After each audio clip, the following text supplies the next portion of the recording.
Greetings, everybody. I'm Jeremiah. That's him. She's Vania. That's me. Welcome to another episode of the Beard and Curls podcast, where culture and creativity meets consciousness. If you're new here, consider subscribing to our YouTube channel. Or follow us on your favorite platform for the latest, most exciting conversations anywhere. Okay, let's do this. Cue that intro.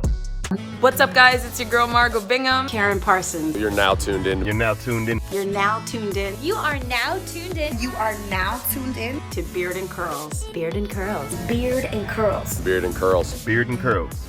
Keep it locked.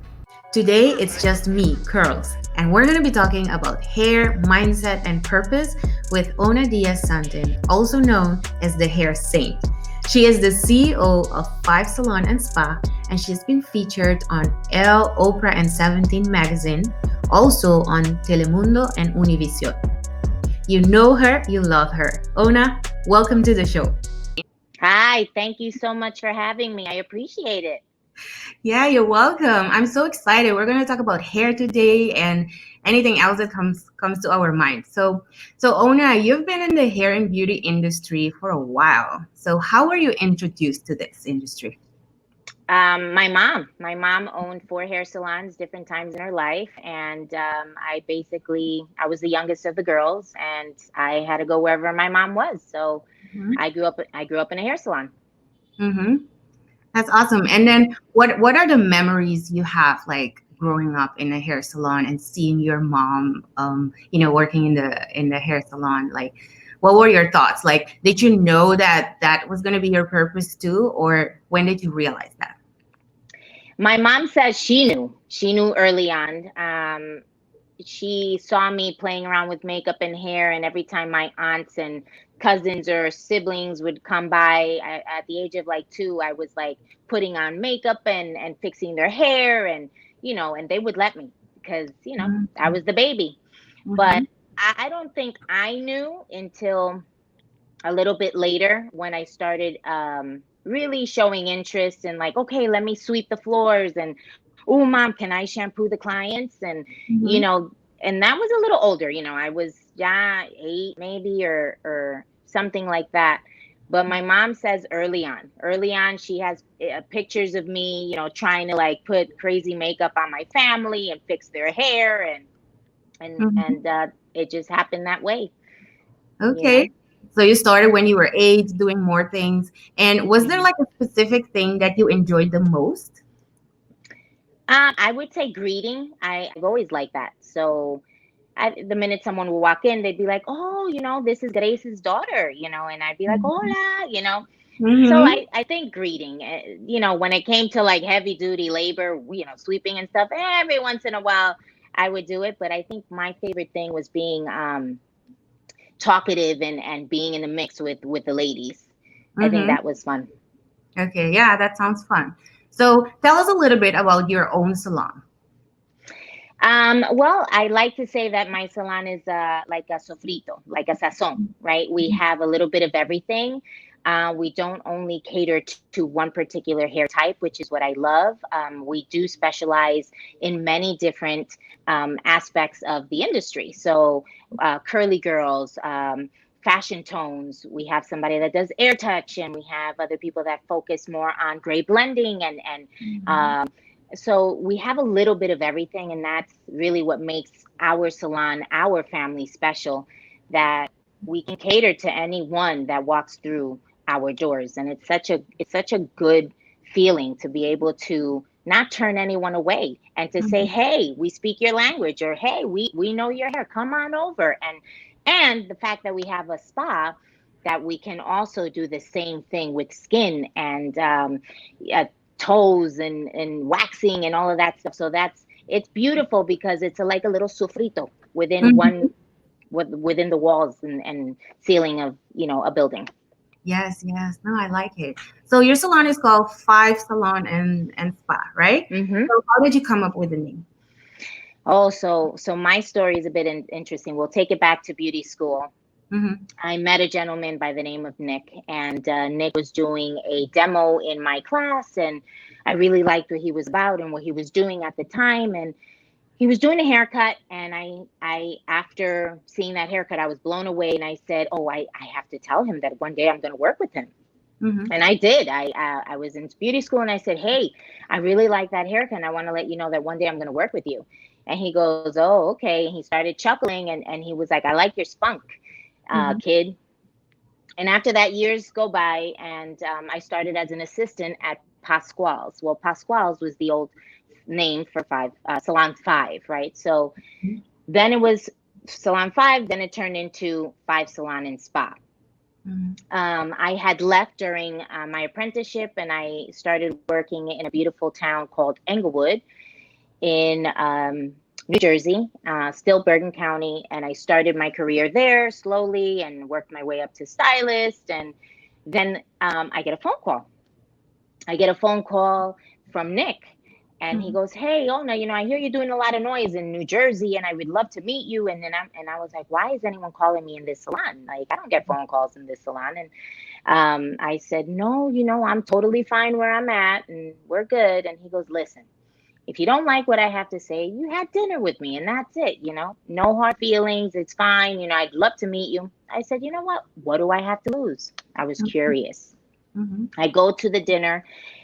And long and behold, it's Nick, the Nick from the school. And I'm like, oh, wow. So I didn't tell him. So we're having dinner and I'm listening to what he has to say. Basically, he wants me to come over and work with him and he'll train me and it's going to be great. And, you're already making a lot of noise in Bergen County and people know you and blah, blah, blah. And I'm listening to him and I'm like, okay. And then after the dinner, I said, hey, Nick, I want to tell you something. You know that little girl from beauty school that said to you one day you were doing a demo for Miss Goodwin's class? And he knew my teacher and I adore that woman. And he goes, yeah, I do remember. And I said, well, you remember the little girl that went up to you and said, hey, I'm going to work with you one day? And he goes, I do. I said, well, that little girl is me. And he was like, he was blown away. And then I started working there. And started as a stylist and master stylist, worked my way up into training and they leave. So it was Nick and Nula. They left and Larissa bought the salon, another wonderful woman that I've known for over 20 years and I adore her. And we worked together in the other salon. So she is an esthetician and took care of the spa department. Ended up buying the whole salon and then I became creative director. Once I became creative director, I was part of education and that was, my lead. I had to work on education and education program, building something and working from the bottom up, right? And Larissa wants to sell and here we are today. I ended up buying and that's my story. So I worked there as an apprentice when it was called Pasquale's, then it was Salon 5 and now 5 Salon and Spa. And it just so happens that I am the 5th owner of this location. Wow. So it all came together. God does not play when he has a blessing with your name on it. And I do believe that. I like that. So how is God's role in this whole process? Oh, he's definitely the owner of everything that I have. I know who my creator and author of my life is. I am a good admin of his. When I had the opportunity, it was in my 10-year plans. I said, okay, well, it's a lot sooner than my 10-year goals, but hey, this is it. And I called my pastor immediately and I said, Pastor, I have this opportunity and let me tell you about this opportunity. He goes, okay, well, whose salon is that? And then I said, well, I guess it would be my salon if I'm going to buy the salon. And he goes, no, you're not understanding me. Whose salon is that? And I said, it's God's salon. And he goes, that's right. And he goes, and what do you have to be? And I said, I guess a good, manager, he goes, a good admin for him and do his work. And I said, that's right. And then I said to him, but I'm kind of scared, this is like a big step. Like I've done this for at the time, it was like 24, 25 years, and when you work so long behind a chair, you think operator mode, you think a person behind the chair and my job is blah, blah, blah, blah, blah. Right. So, I'm thinking operator and I have to now switch to CEO mode. Right. But really admin. So what does a good administrative department do, right? So let's look that up, right? And that's how that happened. And he said, well, why are you scared? You know that God's children shouldn't be afraid. And I go, that's right. And I was like, okay, yeah, that's true. I have to own that. That's the reality, right? Mm-hmm. And I'm going to do it. I'm going to do it. And then he goes, remember, the only one that has to take care of everything is God. All you got to do is your job. What is your job description? And stick to it. So I was like, that's right. And, lo and behold, here we are. And I had to close Saturdays because that salon was open on Saturdays. Although I didn't work on Saturdays, the salon was open on Saturdays. And I would talk to my team when we were, in the back room, and we're still eating together in the back room. And I'm like, well, one day when I open my salon, and here I am setting the tone, right? It's like God knew that this was going to happen eventually. And I was like, well, if one day God gives me the opportunity to own a salon, guess what? We got to close on Saturdays. And all my teammates are like, you crazy. Right? And I'm like, no, but it has to happen because this is it. I didn't work Saturdays. Hey, not your family, not your worker, not your donkey, not anything, right? So I'm like, well, I got to stick to that because this is it. And guess what? It was like every opportunity came for something to happen where I wasn't going to get the salon. And then every day I would say, God, if this is for me, if this is what you have for me, I'm not going to lift not one finger because I'm going to sit right here and you're going to make it happen. And every time some obstacle came in the way, it was like the sea was parted and here I am, another obstacle under my belt. I'm like, okay, well, wow, God is amazing. Next thing you know, I'm signing papers and I own the salon. So I said, well, I got to be my word now because it's one thing saying you're going to be your word, right? You can say it, but you got to do it. And especially when you're making promises to God, you better stick to your promise. So I said, wow, this is serious. And it's okay. So now I'm owner. Guess what? I got to close the salon effective immediately. So now I'm having a meeting with the team and I'm like, well, guess what, guys? I'm the owner and here's Larissa. She's going to say her piece and I'm going to say my piece. And whoever wants to hang out for the ride is, and guess what? We're closing Saturdays. And then we're like, right? So that happened. And here we are. God is good. Through a pandemic, glory be to God. Through a pandemic, which I didn't know what was going to happen. God, and I kneel down every day and I say, I know my God didn't have this amazing opportunity for me so that he can see me fail.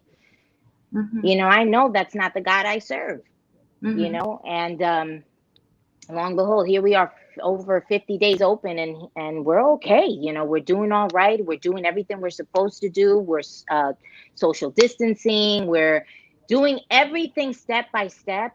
And I was able through that three months and a week of being closed to renovate the space, not only make it better, but invite the team to something amazing, to invite the family that we are to something better and to show our clients that, yeah, we were closed, but we are proactive and we know who our God is and he's going to make it possible. And here we are. I am so grateful, beyond grateful. Yes. I like that. So can you tell us a little bit more why it was important for you to be able to close on Saturday?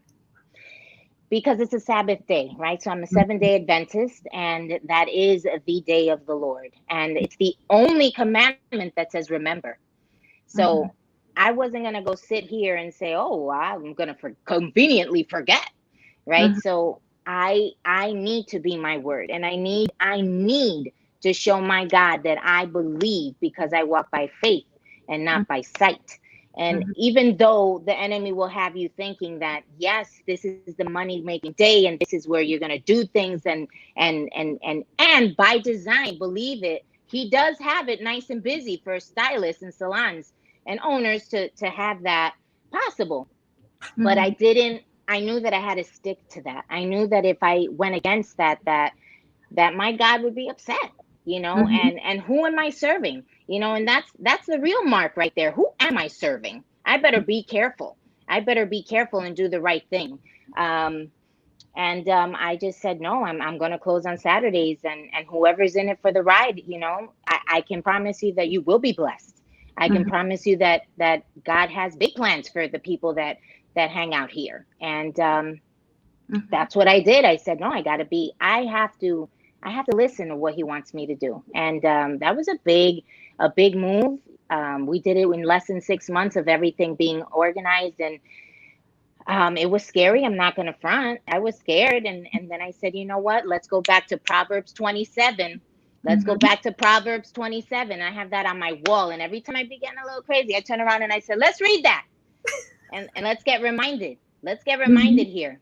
And it's been a journey, but it's been a great one. I can say that we're still open. I can say that he gives you what you need and not what you want sometimes. And that's okay. And that what I want for the team and myself, yes. Also, it says that, delight in the Lord and he will give you the desires of your heart. Well, I do delight and I do put him first, but it's in due time, in his time, that all the things that maybe I want will happen and they will come to pass. But I got to take it easy, because sometimes as humans, we want to run and we got to learn to crawl. We got to learn to crawl and to say, okay, let's humble ourselves, because the ones that humble themselves will be exalted. So that's that. I'm patient. I'm very patient, and I wait on him, and my every move depends on him. Yes, and that's why. So how was it for your team? Because you have to have this important conversations with them, and they may not believe in your vision. So how was it for you to have to talk with them and hear their reaction and still come up with a solution? Like, how was that process? We had a couple of meetings on it. We had a few, and I encouraged the conversation. I encouraged the conversation of like, okay, what are you feeling? It wasn't easy. It wasn't easy. There were some that were like, well, do you believe we're going to be okay? And, when you do it for yourself and you see that success leaves clues, and you're like, well, yeah, I did it. And he's blessed me 100-fold. You know what I mean? But now I got 20 people that I got to, say to them, yeah, I do believe. So it was rough. It wasn't easy, especially for a team that works Saturdays, right? Yes. But it's something that I had to stick to, because I promised, and when you make a promise, you got to keep your word. You better keep it impeccable. And it was something that I said, I don't know, because I've never done it with 20 people. I do know because I've done it with myself. And I know the blessings. I know the blessings that are in my life, right? But I have to be honest. I don't know. No, I don't know. All I know is that I trust God, and I know that he's not going to let me, eat gravel unless I absolutely have to see something, right? Yes. And they were like, all right, well, I guess we're doing it. It was just very like, okay, all right, we'll try it. And it's been a blessing. It's been a blessing. Yes, I can imagine. So I want to go back to something you said earlier. You said that you enjoyed greeting when you were a kid, right? You transition, like you have done a lot of roles, right? So what are some of the obstacles that you had to overcome? Like when you look at all the things that you were good at and you liked, and now having to be responsible for a whole team and be more like on a strategic level. I think it's a mind game. So the enemy will have you think, be scared. You're going to fail. You're a failure. My favorite, no one likes you. You suck at what you do. You're not good enough. You're never going to be good enough. The self-talk had to stop. The self-talk had to stop. The negative self-talk. And it's something that I've battled with, I would say since I can remember. You have to look at yourself in the mirror and say, hey, you're God's child. And God says that you are worthy, that you are capable, that you are amazing at what you do, because he gave you that talent, and I think that was the most important thing, that I had to jump a hurdle or two or three to say to myself, okay, I can't be listening to this negative talk, and I have people that I have to show up for. Not only do I have to show up for myself, but I got to show up for my family, and I got to show up for my team. And Yes. I can't sit or stand and listen to that negative talk. So things that I would do to ensure, anytime that maybe fear would kind of try to creep in, I have in my office, I have verses. I have Bible verses all over my wall. I have pictures of my family on my walls to remind me. I have cards that my team have written out for me, maybe on a holiday or something, where I have it on my wall also to remind me of why I am doing what I'm doing, and who at the end has the ultimate control, because control is an illusion that we love to think we have, but at the end it's God. And I have to submit and want to submit, because at the end of the day nothing else matters, so that was the ultimate hurdle that I had to like overcome, is the fear, because fear is a liar. And know that God has big plans for all his children. God has plans for all his children, and I may not be the best, and I may not know everything, and I may not be the ultimate leader or the ultimate hairdresser, but I know one thing I am, and that's his child. And because I am his child, he makes things happen for every one of us. So that was my big thing, is that fear, that lie that you're not good enough, and that people hate you, and all of these things that I had to, and every once in a while they come. I'm only human, and they're gonna come, and these thoughts are only gonna, and I'm maybe not trying to be vulnerable and not showing people my vulnerability. These are things that I've had to deal with, and slowly I'm breaking out of that, and showing people, yeah, okay, I may be scared, but I'm going to read about it, I'm going to pray about it, and I'm going to be about it. I really like the examples you gave, that you have verses, in on the wall, and cards, because those reminders keeps you focused, and when you're not feeling it, you remind yourself with your mind, because sometimes we rely on how we feel, but we have to focus on the things that God has shown us, in the past, and really go back to those things when you're not feeling it. We talked a little bit about your journey, like how you grew up in the hair and beauty industry, your journey as an entrepreneur and all of that. So now I want to transition into talking specifically about hair. So I want to talk a little bit about specifically curly hair. So what are some of the most common questions that you get from people with curly hair? What curl type am I? I get that a lot. Do you think my hair is dry? Do you think I can wear my hair curly? Is this curly? Am I doing it right? And I mean, the most common is probably like, do I look good with this ugly thing on my head? And I'm like, ugh, so it's all mental, that's what I've noticed. It's a mental thing, and we're attached to those emotions, Yes. Can you share a little bit about your daily curl routine? For me, my hair personally, or okay. So I have really very fine, baby fine, and also thin hair. So my curl routine is quite simple. I tend to be a minimalist with products and pretty much everything. So I don't really love clutter. So I use one product. I either stick to a light creams, or I do a foam. I don't wash every day. I will probably wash every 3 days. Reason being is that my curl is a 3B, but it's super fine, and I have a tendency to get oily. So I don't like my hair looking oily. So I'll shampoo, I'll add conditioner, I will wring out the water, and then I will start from the back of the head and work my way up to the crown, and then I do the sides, and then lastly the top. And from roots to ends, I'll go ahead and rake product in. I don't do a shingling method because, again, my hair is quite fine. Mm-hmm. And when the curls are kind of clumped together, it looks like I have very little hair. And so I like to do the raking method.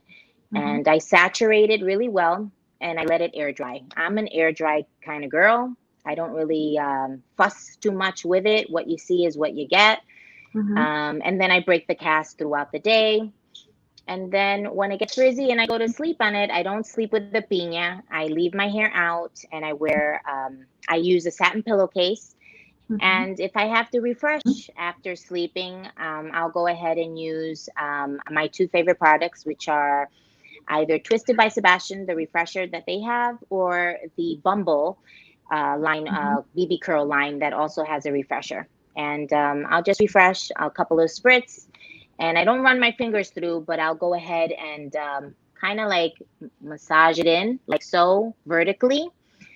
When you go horizontally this way, you shorten your curl pattern, and you are susceptible to more shrinkage if you have shrinkage to begin with. So I like a more elongated look. So that's how I refresh. Okay, nice. So somebody who has dry, curly hair that wants to try something completely different and doesn't know like how to start, like what would be the first steps? I mean, it's really individualized, and a lot of times people think they have dry hair and it could just be coarse hair, right? So I think the most important step would be consultation, right? And we love to do long consultations in our salon. A lot of times before clients go into the salon, we've already had a virtual consultation for 30 minutes, and we've established exactly where we're going to go, how we're going to do it, what technique we're going to utilize, what products, and how you're going to put those products in. And then it alleviates once they come to the salon. We know where we're going. We'll do a nice quick summary of what we talked about for the whole 30 minutes, and we get right on into it.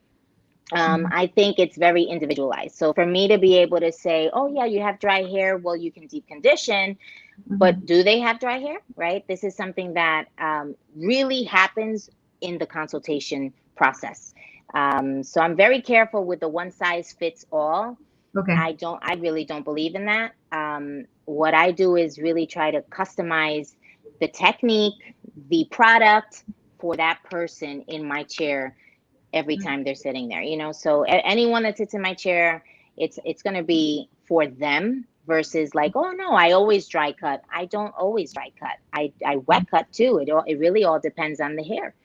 So dry hair, if it's dry and it is dry, then I would go ahead and do treatments. A lot of times it could also be low porosity hair. You don't know until you see it and you're in the hair and you're really focusing on what's happening at hand. I normally would do like pre-poos, depending if the hair is really, really damaged, then I would do then protein treatments. If the hair is just resistant, then I would go ahead and do oil treatments. So it really it really depends on seeing the hair, talking to the client, and really customizing it for them. So I always say the most important thing is the consultation. So that one size fits all, like I have dry hair. Oh yeah, I have dry hair too. That could be a very sticky conversation. Why? Because I may have dry hair, but it's also fine and porous. You may have dry hair, but guess what? Yours is thick and coarse. So what I'm going to use is definitely not going to be what you're going to use. So that's why it's so important to have that in-depth conversation. So let's talk about swimming. Do you have any tips for curly hair people, like when it comes to swimming?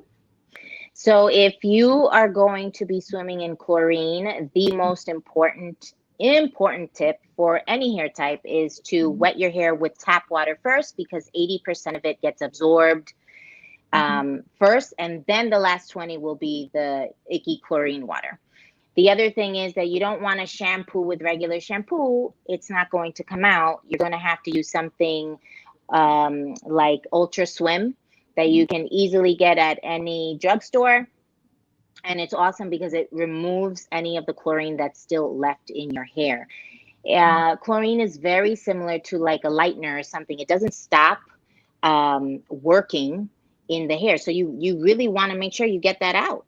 Otherwise, it's just in your hair, eating up your hair, and that's not good.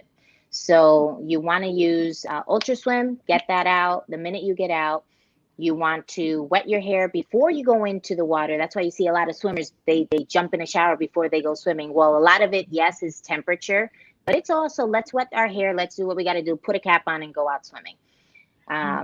So that would be my main two very important tips. And also, if you're going to be out in the sun, hey, why aren't we using sunblock? We use sunblock on our skin. Well, there's also sunblock for hair. We should be taking care of our hair. And that's super, super, super, super important. Not using oil, because oil in the sun, what happens to your skin? So what we don't want is your scalp getting all cracked up and burnt because we have oil. A lot of times people, for some reason, think, oh, I'm going to put oil in my hair and I'm going to do a hot oil treatment. Yeah. Well, when you're in the sun and you're putting oil on your scalp, something that hardly ever sees the sun, if your hair is up, forget about it. You're just going to end up with a lot of blisters and skin that's burning right off. So sunblock for the hair, put it on your skin as well, on your scalp, and you're good to go. That's interesting. I've never used a sunblock for my hair. Like, is that like a specific thing for hair, or do you have to use like the regular sunblock? No, there's an actual sunblock for hair. Okay. One of the lines that makes it is Kerastase. We have IME also that has a UV protectant for hair. You do want to do that. That's super, super important. People never look at hair as being like, oh, I don't need sunblock. You do, because it's also very drying. And if you're in salt water, that's another thing, you know. So you definitely want to be using the proper products in your hair. Yeah. So is it different salt water than pool water when it comes to how you want to, treat your hair, or is it the same concept? I would say salt water is better for the hair, but it's still, drying, right? So, but chlorine is something that doesn't come out, where salt water, you can remove it out. So that's why you definitely need that Ultra Swim when you're swimming in chlorine. But they're both, listen, if you're in the sun, it's very drying. Have you ever gone into the beach and you come out and your hair feels like hay, right? It's like, wow. And then the wind hits it. So it's very, very drying. You just want to take care of it. The minute you're done swimming and doing your amazing activities outdoors, which one day, hopefully soon, we'll be doing after this pandemic, that's important. So yeah, you definitely want to take care of your hair. That's good to know. It's interesting because I would normally wash my hair before I go swimming, just because I want to detangle my hair before I go swimming. Because when I swim and it's detangled, like when I come out, the curls are very, very fresh. So that's the reason why I would do it. But I didn't know that. So the thing you explained earlier about 80% of water going into your hair before you go to swim. So I didn't know that part. So I was doing it without knowing. So now, it's good that I know now. So I'm going to look into the sunscreen and just to make sure I keep protecting my hair. And that's important. Beautiful hair is just hair that's healthy and flourishing, right? So we gotta keep doing that, no matter where we are, whether it's outside, whether it's indoors. We have to make sure that we are taking care. We take care of our skin, we take care of our face. We got to take care of our hair. It's just another extension to our body. Definitely. So out of everything that you've accomplished so far, like, what are you the most proud of? I would say I'm grateful that that God has blessed me with 3 children. I'm super proud that I'm married 22 years now. I would say my family. I'm proud that I teach my children that it's okay to be Latina and it's okay to be a CEO. And it's also okay if you are an employee. So long as you are showing them that you are reaching for new heights, that you are showing them that hard work pays off, and most important, that if you put God first, everything will fall into place. And when they don't, you still have your faith, and He's carrying you during those times. So I think I'm most proud of that I'm showing children that look like me that sí se puede, that you can. Sí se puede. I like that. Mm-hmm. Yeah. So where can somebody find you online? Well, my IG handle is _the hair saint. You can find me on Pinterest, Instagram. You can find me on Facebook. And the salon is also 5 Salon Spa. 5 Salon Spa on Instagram, on Pinterest, on Facebook. We also have a TikTok. So come on through and visit us on TikTok. And that's it. Thank you so much for everything you shared. Thank you so much. And thank you to your husband. And God bless you guys. And if you're ever in my area, please come visit. Well, there you have it, folks. That's our show for today. Thanks again for tuning in. And as always, like it or not, Beard and Curls is the new his and hers.